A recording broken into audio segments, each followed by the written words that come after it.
নমস্কার, বাংলা সাহিত্য চর্চার গ্রুপে তোমাদের সকলকে আরও একবার স্বাগত জানাই।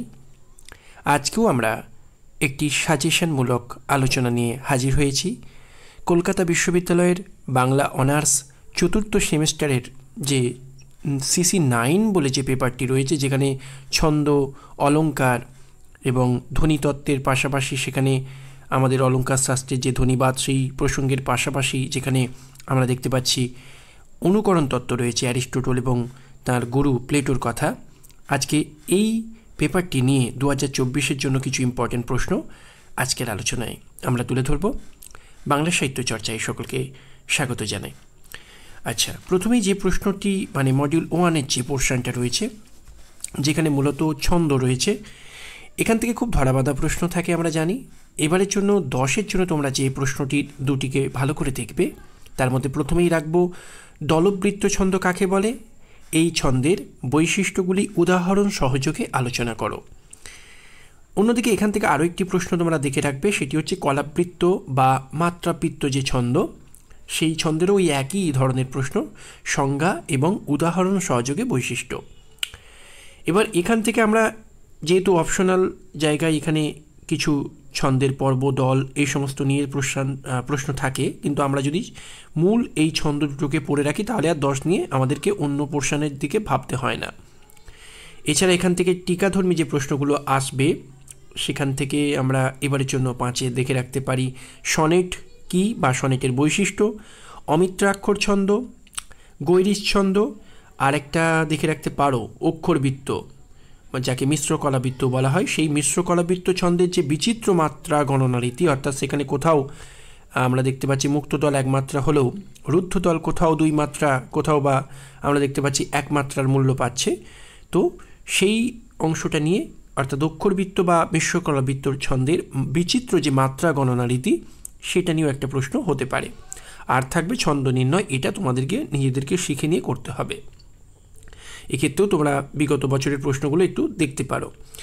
এরপর মডিউল 2 থেকে যেখানে আমরা দেখতে পাচ্ছি অলঙ্কার রয়েছে, এবারের জন্য খুব ইম্পর্টেন্ট হিসাবে যে প্রশ্নগুলোকে আমরা রাখবো, শব্দালঙ্কার থেকে এবারে রাখবো বক্রোক্তি অলঙ্কার কাকে বলে এবং বক্রোক্তি অলঙ্কারের দুটি ভাগ সম্পর্কে উদাহরণ সহযোগে আলোচনা করো। এছাড়া তোমরা দেখে রাখতে পারো অনুপ্রাস অলঙ্কার কাকে বলে, অনুপ্রাসের যে ভাগগুলো রয়েছে সেগুলো উল্লেখ করে যে কোনো 2টি বা 3টি অনুপ্রাস অলঙ্কার সম্পর্কে আলোচনা করো। পুরোটাই তোমরা দেখে রাখবে। এছাড়া রূপক এবং উপমা, রূপক অলঙ্কার কাকে বলে, এটা অর্থালঙ্কারের জায়গা থেকে যে রূপক অলঙ্কার কাকে বলে, রূপক অলঙ্কারকে কয় ভাগে ভাগ করা যায় এবং সেগুলিকে উদাহরণ সহযোগে আলোচনা করো। একইভাবে দেখে রাখবে উপমা অলঙ্কারটাকেও। তো এই মোটামুটি 10 নাম্বারের প্রশ্ন। আর এখান থেকে 5-এর জন্য তোমরা খুব গুরুত্বের সঙ্গে দেখবে যমক অলঙ্কারটিকে, এটা অবশ্যই শব্দালঙ্কার। এছাড়া দেখে রাখবে যেটা তার মধ্যে আমরা রাখবো বিরোধ যে অলঙ্কার, এছাড়া ব্যজস্তুতি, ব্যতিরেক, আর একটা দেখে রাখবে বাচ্যোৎপ্রেক্ষা। মোটামুটি এইগুলোই এবারের 5-এর জন্য ইম্পর্টেন্ট প্রশ্ন। এরপর আমরা আসবো পরবর্তী যে মডিউল 3 রয়েছে, এই অংশটি একটু কঠিন অংশ।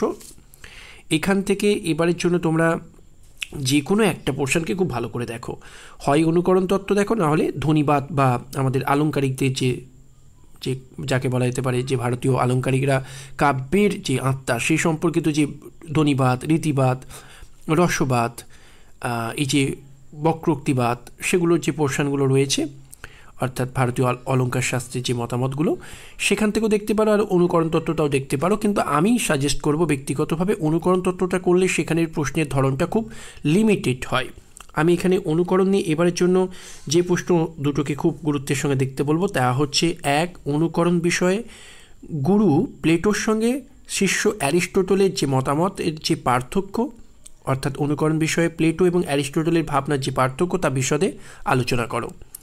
আরেকটা দেখে রাখতে পারো অনুকরণ বিষয়ে অ্যারিস্টটল যে অনুকরণের বিষয় ও রীতির কথা বলেছেন, যে একটি শিল্প, যে কোনো শিল্পই তো অনুকরণ, তো সেক্ষেত্রে পার্থক্য কোথায় তৈরি হয়। সবই যদি অনুকরণ হয় তাহলে শিল্পে শিল্পে পার্থক্য হয় কীভাবে, বা একই শিল্পকলার মধ্যেই, অর্থাৎ যদি আমি ছোট গল্পকে একটি শিল্পকলা ধরি, তার মধ্যেই কেন বৈচিত্র্য আসে, সেখানে পার্থক্যটা কোথায় আসে। সেক্ষেত্রে অনুকরণের 3টে অংশের কথা বলেছেন অ্যারিস্টটল।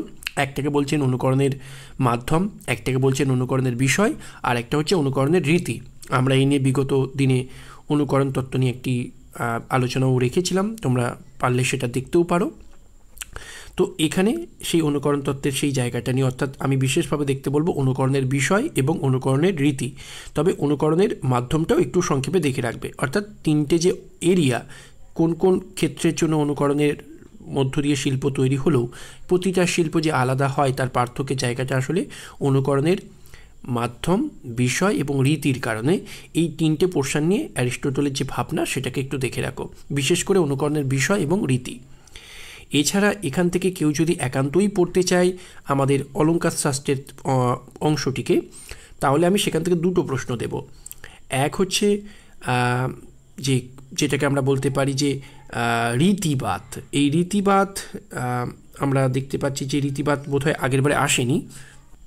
আচ্ছা, রীতিবাদ বোধহয় আগেরবারে এসেছে। তাহলে এইবারে তোমরা বড় প্রশ্ন হিসেবে দেখে রাখো কাব্য নির্মাণের কৌশল, অর্থাৎ কিভাবে আমাদের স্থায়ী ভাব, বিভাব, অনুভাব এবং সঞ্চারী ভাবের সহযোগে আমাদের পাঠকের হৃদয়ে রসের স্ফুরণ ঘটায়। এই যে রসের স্ফুরণ ঘটতে গেলে আমাদের বিভাব, অনুভাব এবং সঞ্চারী ভাবের একটা সংযোগ প্রয়োজন হয়।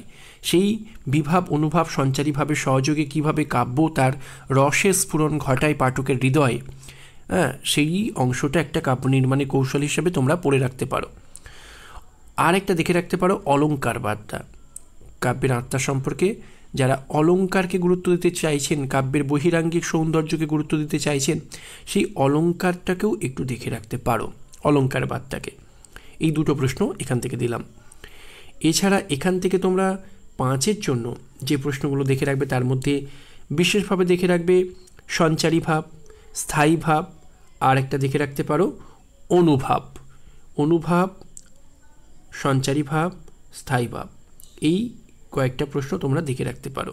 অর্থাৎ কাব্য নির্মাণের কৌশলটা যদি দেখে রাখো, সেটা যদি বাই চান্স না আসে সেখান থেকেই তোমরা 5-এ পেয়ে যাবে।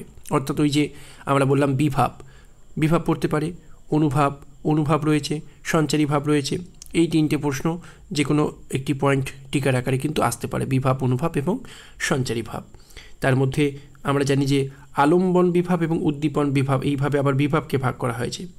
আবার অনুভাব রয়েছে। তো এইগুলো তোমরা কিন্তু 5-এর জন্য বড় প্রশ্ন করে রাখলেই সেখান থেকে 5-এ পেয়ে যাচ্ছ।